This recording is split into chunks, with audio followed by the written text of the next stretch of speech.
so we can, there you go.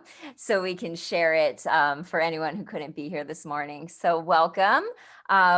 We are going to have some slides. We're going to recap the past year with the Jersey City Arts Council, talk a little bit about our upcoming plans, and then have a little time at the end to hear from you. So Mac, if you want to share our screen. Yeah.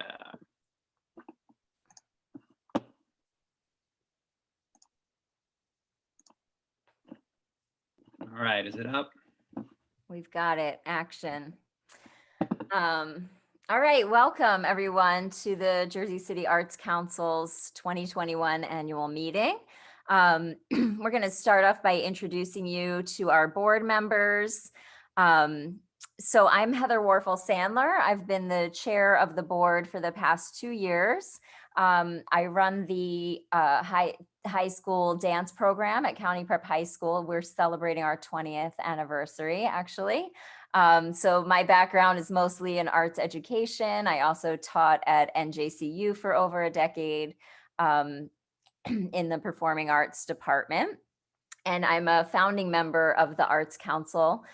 So I've been here through the whole past 4 years of our existence, and I'm happy to serve in this position. Our vice chair is Mike Grabowski, who has been our vice chair also for a couple of years. Mike works in film, TV production and is a senior lighting designer and works, if you're seeing something on TV, Mike is probably there working backstage. He works with all of the biggest networks and is one of the hardest working people that I know. Our secretary is Natalie Brathwaite. She's there waving. Natalie works for Fidelity Investments in public affairs and also has a background in the arts, growing up in the performing arts and piano. Our treasurer is Bethany Widrich. And Bethany has worked in the arts in Jersey City for over a decade, starting with the Jersey City Museum. And she's also been involved with arts funding and museum management, and also gallery management. Wycliffe Daniels Wilkinson is on our board. There's Wycliffe waving. Wycliffe works in financial advisement, but he also is passionate about arts education. He was on our arts education committee prior to joining the board, and he founded We've Got Rhythm, which is an organization that connects youth with music opportunities. And we have Ashina Johnson with us. Ashina has also been on the board for several years. Ashina is a dedicated community member and activist and has worked around the city with the Anti-Violence Coalition and has also worked in several civic positions in the city. And Alvin Pettit is also on our board. Alvin is an accomplished artist and he runs the Bethune Center in Greenville, which, if you're not familiar with, is a center that's open to all Jersey City residents that has free classes in the arts and other kinds of activities. So check that out if that's new to you. And lastly, our staff, our first staff member who was hired just this past March, Mac Adam Smith, who will be helping run the show today. Mac comes from a lifetime working in nonprofits and has been active in the city with several local nonprofits, including Project Eats and content creators, and has also worked in performing arts and has a literary background. So that's who we are. And we thought it would be fun today to start off by hearing from someone who has great energy and has been a dedicated member of the community outside of our board. So Angela Carrietas has generously offered to say a few words to open up our meeting today. Thanks, Angela. Sure. Hi, everyone. Thank you for allowing me to share space with all of you and be in fellowship. I'm going to make functional use of your time. I'm the Director of Diversity and Inclusion at Brookdale Community College. We serve all of Monmouth County, and I manage the Community College Opportunity Grant, which makes your first 2 years of college completely free. So it's my job to connect to thought leaders, organic intellectuals, people that are out in the community to connect them to the resources that we have. Because the big problem that we're seeing is there are resources, but people don't know about them. So I'm here in the context of how do you let people know what it is that you have? How do you do outreach? And I use that term real carefully in ways that are ethical and that cause no harm. So let's get into it. And I could tell you a little bit of what I'm doing, and you could take what you need and leave the rest. And this is how we continue to build off of each other's ideas and energies and expertise. So we're not working in silos. That's one of the most important things that we say. How can we get rid of silos, people working parallel, or people, we could work apart, but not separately. So we could create cohesive units, open communication, and trust along sectors for greater sustainability. So the first thing, consider a healing-centered engagement, a healing-centered engagement framework for your art and art making. Healing-centered engagement has been pioneered by Dr. Sean Ginwright. It's not antithetical to trauma-informed care, but it is a continuing, it's extending it. Healing-centered education and engagement has 4 components. The first one is, it is political as opposed to clinical. It is asset-based as opposed to deficit-based. It is centered in identity and is culturally responsive, and it takes care of the caretaker. So think of how might a healing-centered engagement function in your art and art making, and the way it might inform everything that you do when you do the work. Next, I'll tell you a little bit of what we do. Consider Jersey City Arts Council Navigators. JCAC Navigators, people that are already, think about your city as different, you have your different sections, your different quadrants, having ambassadors that are embedded, that are already embedded in those space, people that are working in the field already, that those are your conduits to connecting to those communities that you really want to serve. Can you identify those organic leaders? Can you invest in their professional development? Those are the people. There's already art and art making that's happening in all of the places. That's how people are resilient as they are. It's just a matter of creating community and establishing trust.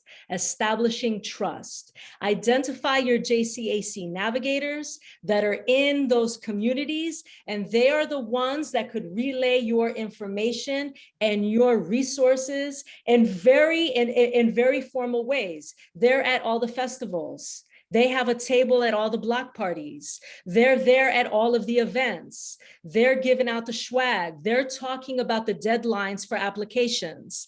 They then create a formal sign-up system where people can sign up and connect to you. And then there are formal information sessions that happen all of the time, where those JCAC navigators are then helping people apply for these applications.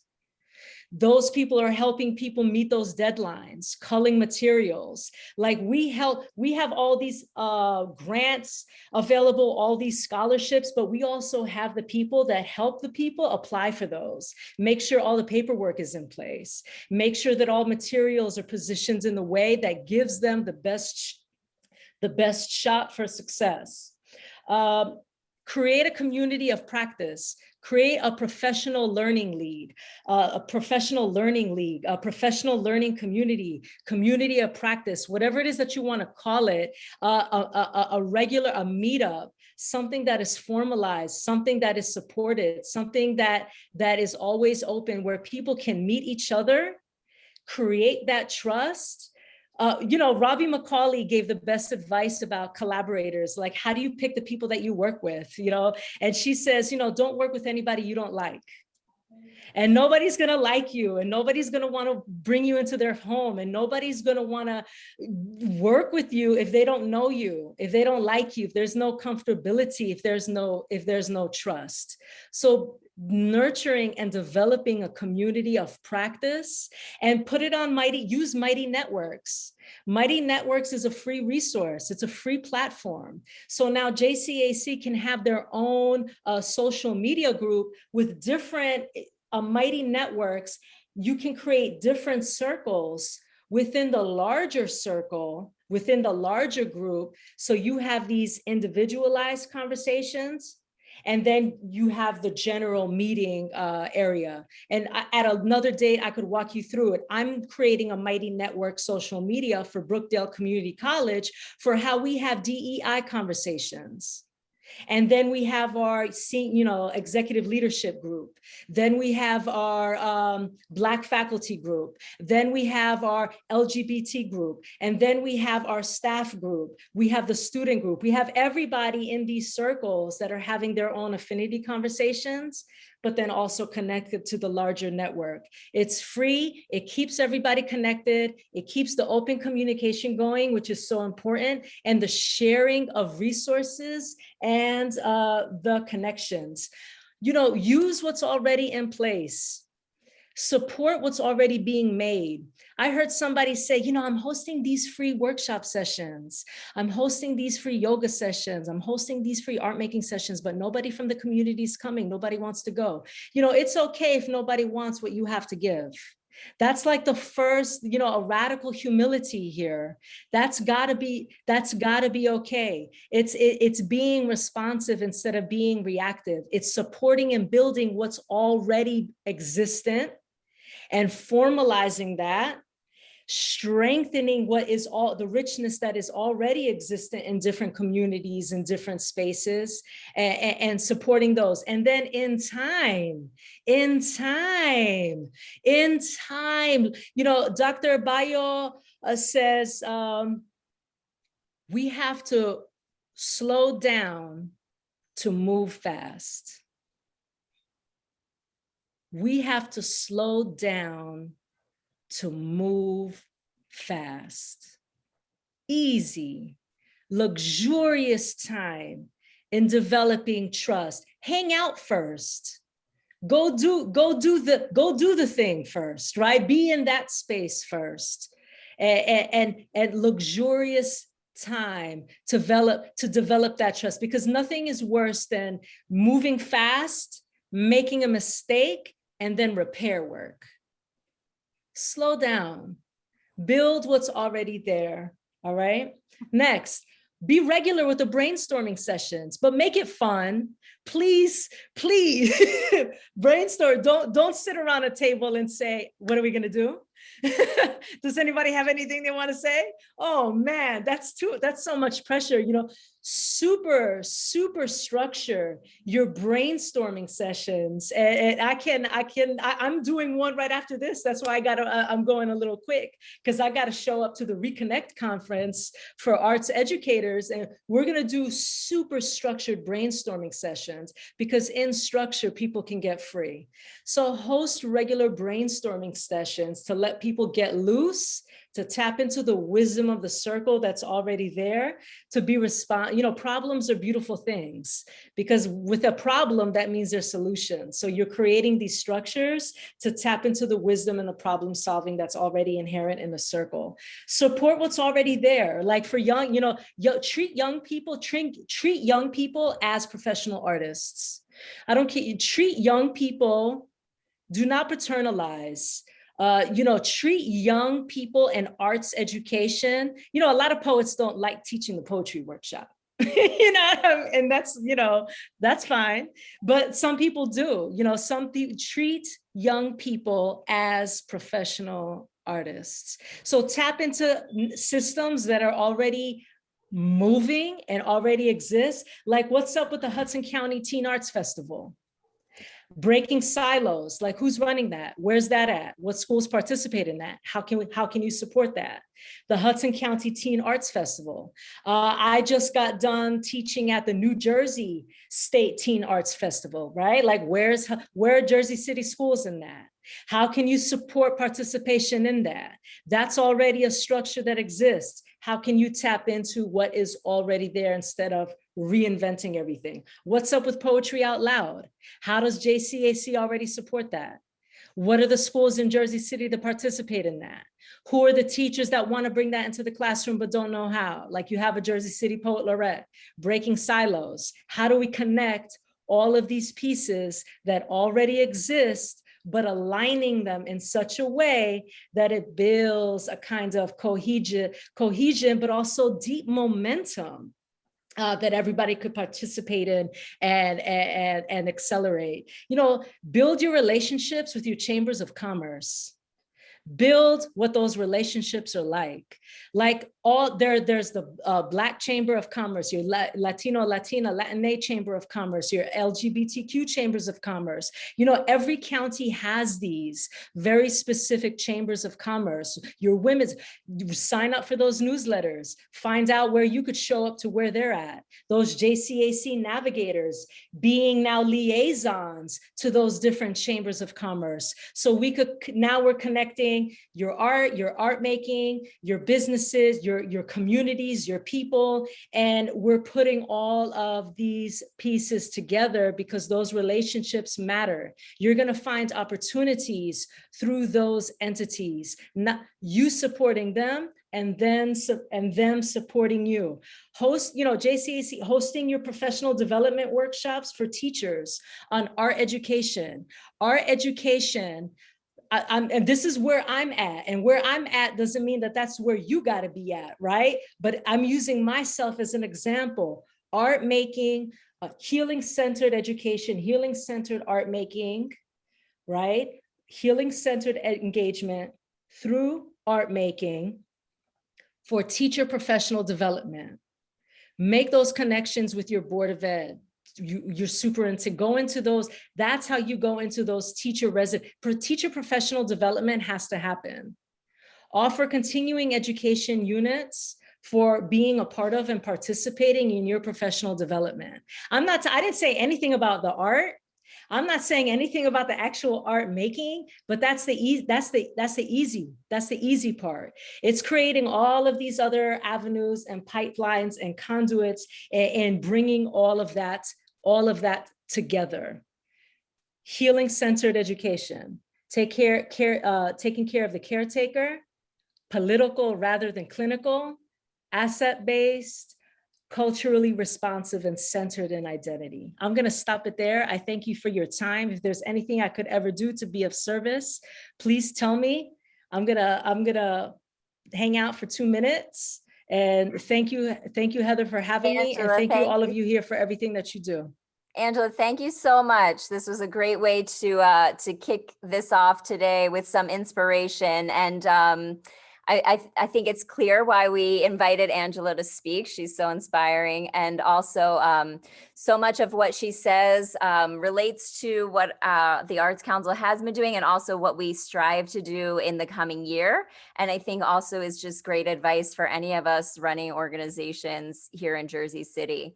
So thanks again, Angela, for your time and your wisdom and your heart. So we'll get back to our presentation.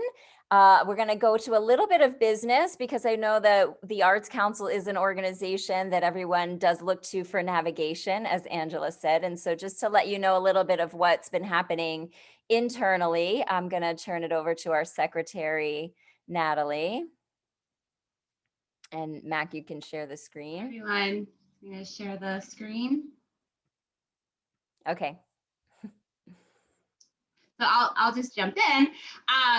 Wow, hard to follow Angela. And I feel like I'm going to be talking about some of the boring aspects, but it's the boring where, a lot of the great work happens. So organizational growth has been a huge and ongoing priority for the council. In order for us to really affect change and to create strong impact in our community, having a strong nonprofit, a strong board, strong policies, clear mission, clear resources is really important for our growth. And so over the past few years, and really this year, I would say, we really have tried to think more strategically and to think more about how we can make an impact in the community with the resources we have now and how we can continue to grow those into the future. So wanted to just touch on a couple key highlights from this year. Back in January, which seems like 2 years ago now, but our board got together for just kind of a mini retreat to just reflect on where we had been and where we hope to go this year, given all of the new changes that were going to happen. And here are some of the things that we did accomplish. So thinking about organizational growth, Heather shared we hired our first staff member, which was critical. Bringing on McAdam and bringing on a person to help with the general operations and programs has allowed the board to kind of take on more of a strategic role, help us to think how we can continue to do things bigger, and have McAdam really control a lot of our communications, programs, those things that help us better connect to the community. So that has been a huge, huge, heavy lift. The other area that we're really proud of is around our advisory board. So all of you, when the council first started, we had a lot of very successful and helpful committees, but there was a lot. And so what we really wanted to do is find a way to streamline that process, take all of that knowledge of, the community and have kind of an organizational structure that will better help us be informed on what's going on and how we can also share that back out to the community. So formalizing our advisory board was critical.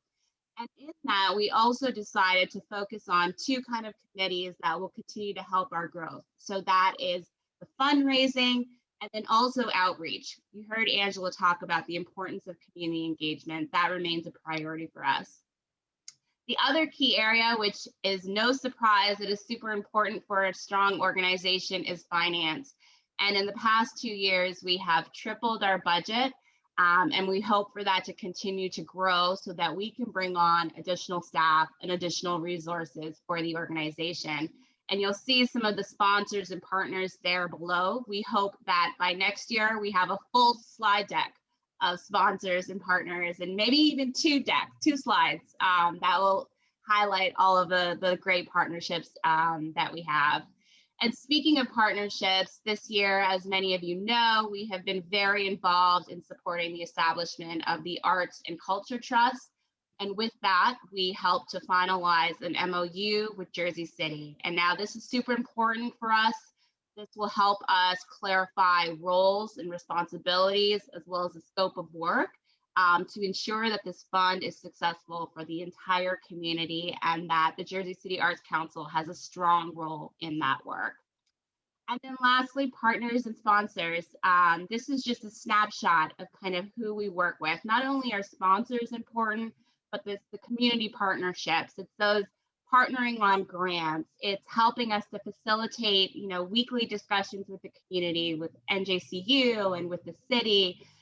All of that comes together, and we know that there's so many other partners that we can continue to support and engage. So that is kind of a little bit of a snapshot of our organizational year. I would say transparency around our policies and procedures is also a big priority, and we always welcome feedback in terms of how we can continue to share the good work that we're doing with the community.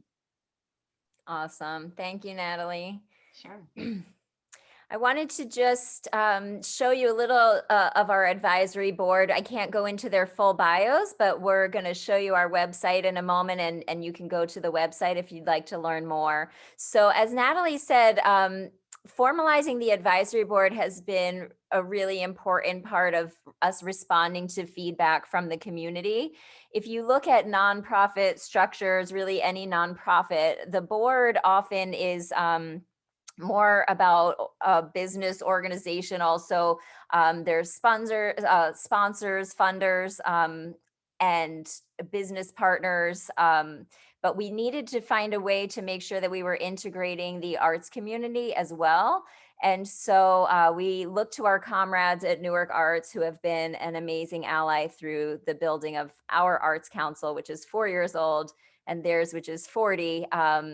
And looked to Jeremy for some guidance, and we found the best way to integrate that input was to formalize the advisory board. The advisory board has a role now within our bylaws, so they will meet quarterly with the board. They're sent the minutes from our board meetings, and the advisory board represents arts businesses, individual artists, nonprofit arts organizations, and also community partners to help us make sure that we're engaged with all the different sectors in Jersey City.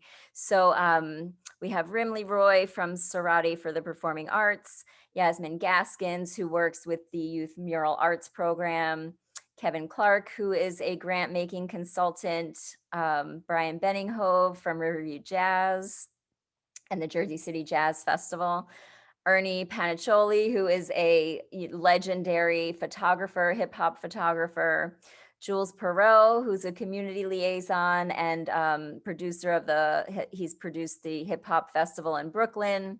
I just went to a show of his last week up in Union City. Caitlin Halpern, who runs Smush Gallery and is also a dance artist. Nancy Mendez Booth, who is a writer, author, and performer. Shimona Stokes, who is a visual artist, who you'll hear from in a little bit, and Alex Pergament, who is a musician and an artist, and also has a legal background, which has been a great resource for us. I'm going to turn it back to Mac Adam now for our next slide. Great. So I'll jump in. Hi, everybody. I'll jump in to the Arts and Cultural Trust Fund, which many of you have probably been keeping abreast of. You have heard a lot of these. You've come to our meetings, our public meetings, so maybe this is a bit of recap. But we just wanted to, for anyone who isn't aware, make sure we talked about the trust, because it's a huge step for Jersey City. We will be the first city in the state to run something like this. We think we will be a bit of a model for other municipalities in the state to be able to pull this off. So the Arts Council has really been working hard to work with the city to build this out in a way that is impactful for our community, that is equitable, that is really investing in our community arts, our artists and our arts organizations and businesses.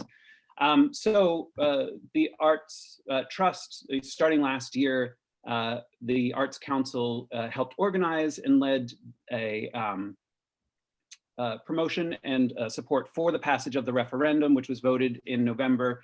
The referendum passed with 62% of the vote, which was great. It showed a real drive for supporting the arts in the city beyond our arts community, that the general public wants to see this kind of support. And we've been, like I said, working with the city, meeting regularly. Heather and I, Ashina, Natalie have been in calls with the city a couple times a month, usually to discuss the Arts and Cultural Trust Fund, hours-long Zoom meetings, which everyone loves. But we've been doing that with this goal of supporting a thriving cultural sector and providing equitable access to the arts for all of Jersey City. We're determined to make sure that that's a part of it, and that these community meetings that we've been doing are giving a layer of transparency to the process so that the community can feel involved with the process and can see the results of our work in there. We've been able to show, the direct results of changes to the language of the text of some of these, of the ordinance, for example, that came out of community meetings and the feedback we were getting from the public. We've also been spending a lot of time researching granting, becoming better accustomed with new ideas behind grant making ourselves, so that we can provide that information and that expertise to the city through this process. We have met over the past few months. We've met with Sharnita Johnson at the Dodge Foundation Kevin Clark, Joe Wax, who works with the county, Randy Engstrom from Grantmakers of the Arts, who is also an advisor for the NEA, Jeremy Johnson at Newark Arts.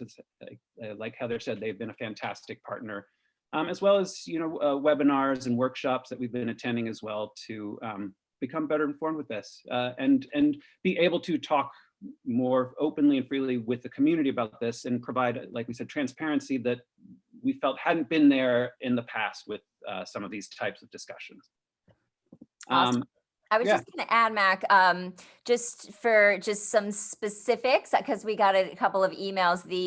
The applications for grants should be opening in August or September, so you haven't missed that.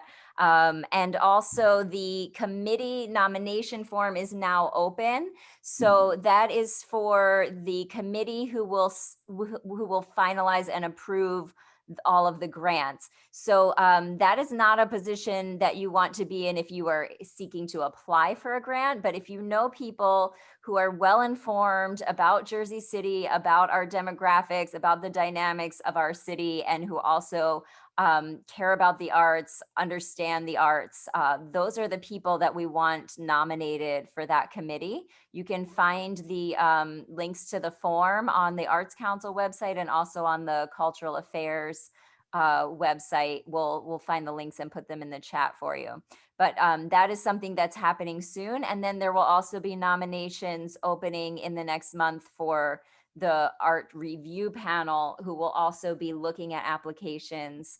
And that is we're looking for arts experts, but again, not people who are applying for grants. So that's just a little bit more of the timeline, and we expect to have another public meeting on this in the next month or so. Yeah. We're going to go over to Mike now. Hello, gang. Yeah, one of the other things, sort of piggybacking on what Mac, Adam, and Natalie had both mentioned, the public meetings have become a big part of what we've been doing in the past year or so, in terms of adding to use Mac Adams' words, transparency was a big part of that, and to get more input. One of the nice things is they've been a variety of things, a lot on the Arts Trust, but we've had a whole host of wonderful guest speakers and had some good development workshops. Partnering up with NJCU, Rising Tide, Cultural Affairs have given us a sort of wider breadth to bring to people. But I think the nicest part was being able to bring other folks into the conversation, was being able to finally sort of, as Angela put it, break those silos a little bit and have different people invited in. That's been one of the things that we've been strongly pushing for, is finding ways to sort of break those bubbles a little bit and get outside of who is normally involved in the conversation, involving the broader community, and just having other people's input as all of this develops and impacts the whole city. Thanks, Mike. I think we'll turn it over to Bethany.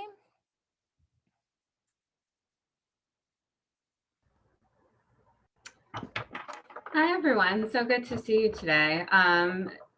To also have an understanding of what an incredible year of growth and outreach and self-growth and outreach the council has had.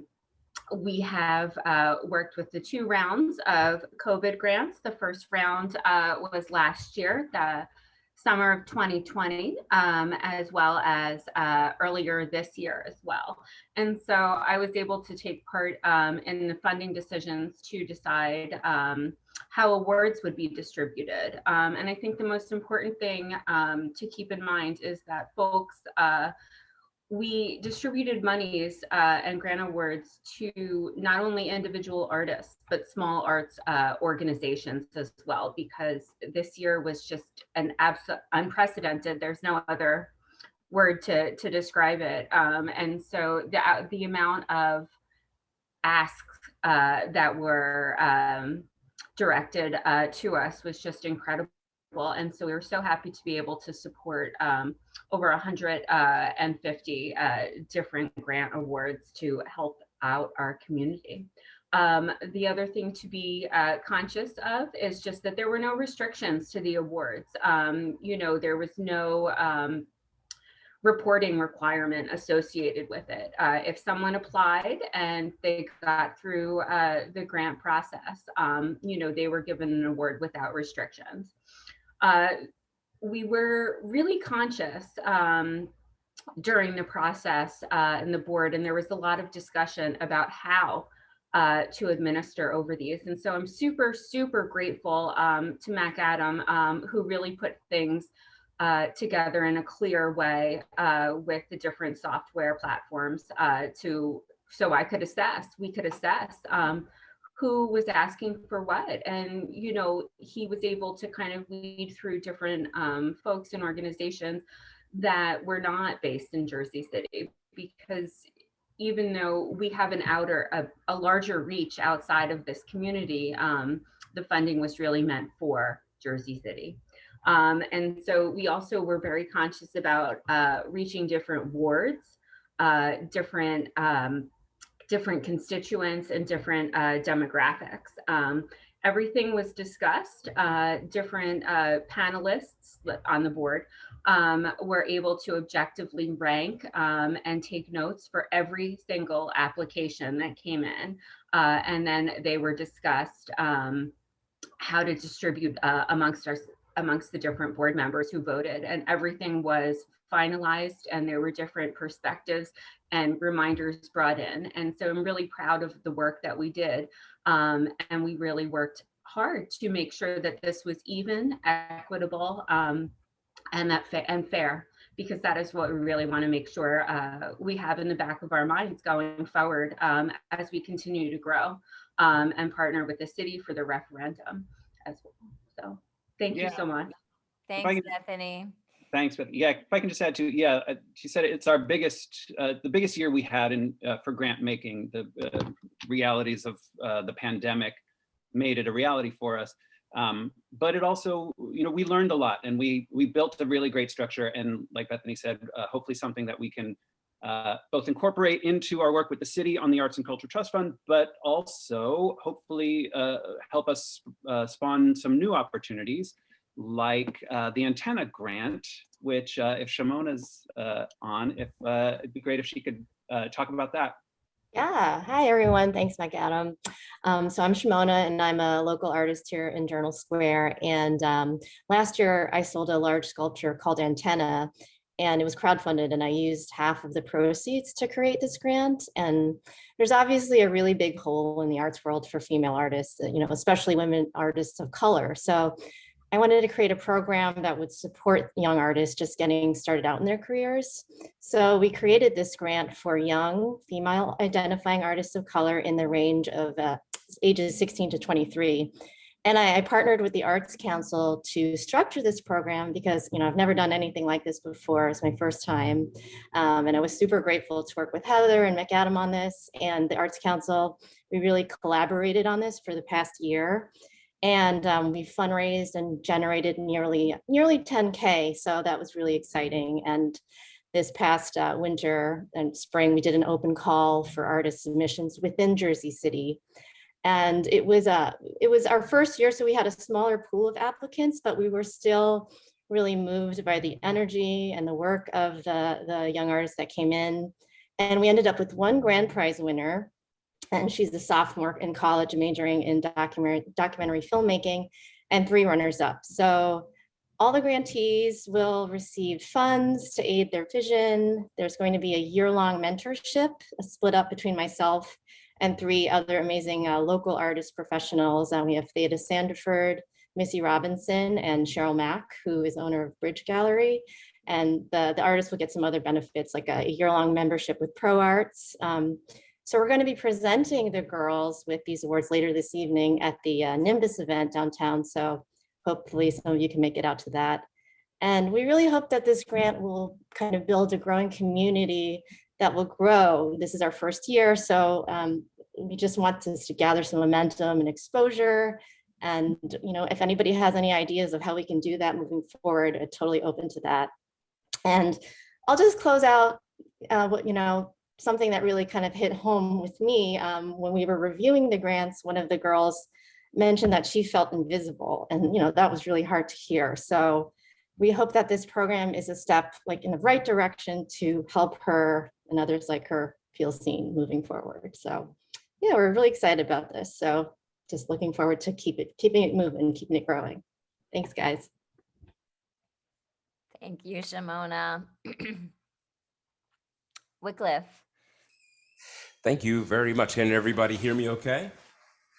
All right, awesome. I have to say, it is an honor to be part of this great group of people making a change in our community and in our city. It's just very inspiring to hear all of the things going on. And I mean, it brings us to my favorite part of being involved with this organization, which is really honoring the artists who are the educators, the performers, the poets, the documentarians who not only deliver beautiful quality art, but also invest into the community where they live. I mean, they really embody the spirit of the Arts Council and what we're all about in this advisory board. So this year, thanks to the evolutionary challenge of a pandemic, we went virtual for our awards ceremony. We honored 12 different artists and organizations for their contributions to Jersey City and the community. And we announced our poet laureate, and we have our nominations for the 2021 Arts Awards coming up soon. So for that, please, please, please reach out. If there are people that you feel are need to be on this list, need to be honored publicly for their contribution to the arts and to the artistic culture of Jersey City, make sure that we know about them, make sure that their names are spoken. One quick anecdote, because we're running a little bit long. I just really am a believer in this awards ceremony, because it really is powerful when you bring so many like-minded people together. I speak about this because personally, when I was just an arts education committee volunteer, I went to the event largely because of the pushing of my wife. I didn't want to go, it was late, and I didn't want to go at the evening after a long day of work. And thank goodness I went. I met a professional concert pianist, Katya Graneva, through an introduction from another committee member at the awards ceremony. And Katya and I, through my organization, We've Got Rhythm, and a bunch of other volunteers, because it's a large team, we brought, I believe, I want to say 500 children over the years to her concert in Carnegie Hall at the end of the year in the holidays, and then brought them backstage. So when I say brought 500 children, I mean like their chaperones if necessary, their parents if necessary. We bussed them, and I want to say 7 different schools in Jersey City and a bunch of other places in New Jersey. That's the power of our awards ceremony and of this culture that we're building together. So that's enough from me. I think Max got a great clip from the awards ceremony we could play right now. I do have a clip, but if we are running long on, if we're short on time, we'll just go to it quickly. But yeah, if anyone is interested, yeah, sorry, we are short on time, so maybe I won't play the whole thing. But if people are interested, it's all up online. We're proud of it because we made an hour-long video that took us a lot of work, but also because it highlights a lot of really great art that went on last year during a pandemic, during a time when people were worried about their jobs and their organizations surviving all of this. It did not stop our city from being creative and producing great content. So, and I will quickly piggyback on what McAdam's saying is all this and everything else we've been talking about is all up on our website or our YouTube channel. So if you haven't, check both of those out. We regularly, all this will go up on there, and all the content that we've created, all the meetings, all that stuff is up on that website as well, and our YouTube as well. Yeah, great. So yeah, just for time, I suggest people run and watch it themselves, but we'll jump back in to... And maybe we could put a link in the chat for our website and for our YouTube channel. Yes, I was, sorry, struggling to even get to it. I was trying to pull up our website. Here we go. So our next slide in this all, good transition, is our website. We just launched, just to quickly say, we launched a new website this year. It's been a long time in the works, but it's we hope, much easier to navigate, cleaned up experience with our site. We've added new resources specifically for local arts resources, links to other partners that have great resources. We have added an events calendar, which is something that came out of feedback from the community that they would love a dedicated arts calendar. We'll look at that really quickly. We also have a kind of local arts news section where people can share news items with us. We don't have a reporting staff yet, unfortunately. But if you have local arts news, if you have a press release about an upcoming program or exhibit, that's something you can share with us. We'll be featuring more local artists through the Artist Spotlight section. And we will also be updating. We have currently an arts education resource page, but it's a little out of date, but we will be updating that entire site. We might be reaching out to arts organizations to get updated information from you guys. But just to quickly jump over, so you can see it, it's jerseycityartscouncil.org. This is our site. Like I mentioned, we have an arts news section. So if you have press releases, unfortunately, we don't have the time to write the articles ourselves, but if you want to send us the item, we can post it on here as part of that. And then just to also let you see, as one of the more interactive elements, our events calendar. This is another thing you can submit your own events to. There's this tab here, submit an event, if you would like it to be included on the events calendar, just to highlight one in particular. So just another way for people to promote programming, your own programming, arts programming throughout the community. So we hope you'll jump in and use the calendar and send us news items to post.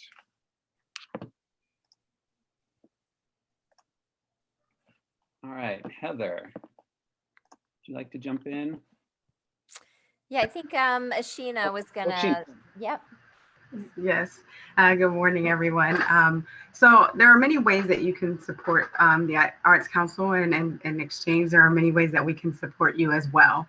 One of them is letters of support for your grant. So if you are working on a grant and you would like the recommendation of the Arts Council, please, in a timely manner, send that information to us, and we will do our best to get that letter of support out to you. Space for the Arts. If any of you have been to 150 Bay, you'll see that it is a beautiful place with lots of art space and offices for those in the arts community. So if you haven't been there, please visit there. If you're looking for a space, you can reach out to us and we'll help you get more information on that. Promoting your arts programs. So you get newsletters from us and you've seen our website. If you have an event that you would like us to push out, please send that to us. Give us a little bit of lead time so that we can get, the maximum exposure for you, but we will be glad to promote your arts programs and events. We also share calls for arts opportunities for artists. That could be something national, something local, something statewide. If we receive the information and it is something that we believe that you could benefit from, we will push that information out through our newsletter and through our website. And then lastly, we have our networking, introductions, and advocacy, which I can mention tonight. This evening, we have our annual meeting after party at Nimbus, followed by a show with the New Jersey Symphony Orchestra. So if you're interested in that and you did not get the link, can we drop it in the chat section? Please join us tonight, come mix and mingle with us and then enjoy the show afterwards. So again, we are here for you and to support you. So reach out when you need our assistance. We'd be glad to help. Thanks. So just as we get to the end here, talking a little bit about our goals for next year. So we have an annual vision meeting in January. And so this year, that was when we formalized our advisory board and started to restructure our committees. And so we also created a new strategic plan, which if you have any interest in the details of that, you can send us an email. But some of the highlights of what we expect to spend our time and energy on next year: targeted board expansion. So just looking at ways to expand our board, we are looking for particularly someone with accounting experience, nonprofit management, fundraising experience, and legal expertise to expand our board. We have formalized also a fundraising committee and an outreach committee. So the outreach piece of these online public meetings, a little bit of a silver lining that we started those due to the pandemic, but it has ended up really providing us an opportunity to connect with a lot of people that were not previously involved in these conversations. And so that's been great. And we want to make sure that we keep that going as things continue to open up and as opportunities such as the Arts Trust grants arise. We want to make sure that everyone is getting that information and everyone has equal access. So we're putting a lot of focus on outreach. And that's also in response to some feedback from the community about communication. You know, we're aware that up until 2 months ago, we were an all volunteer board, and it's been hard to be consistent with communication. So we really want to respond to that. Newsletters more regularly. We've worked on the website, so that will hopefully be a more consistent way for us to promote programs and for you all to promote your own work and projects on the website.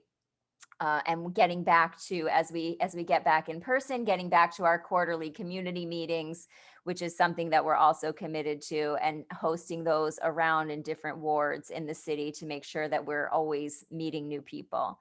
We hope to expand the staff probably in the next 2 years. And that obviously will require fundraising. So therein comes the fundraising committee. So building out our organization in a way that keeps it stable so that we can continue to do this for a long time.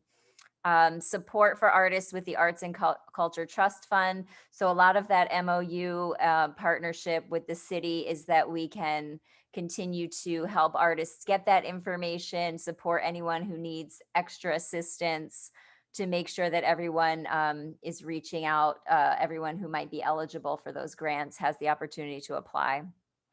We also, with the trust, are proposing a fellowship program that the Arts Council would run for individual artists.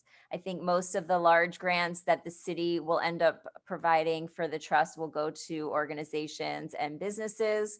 And so we want to make sure that individuals don't get left behind. And so we're currently drafting a proposal for that fellowship program. And then again, the community meetings that I mentioned before.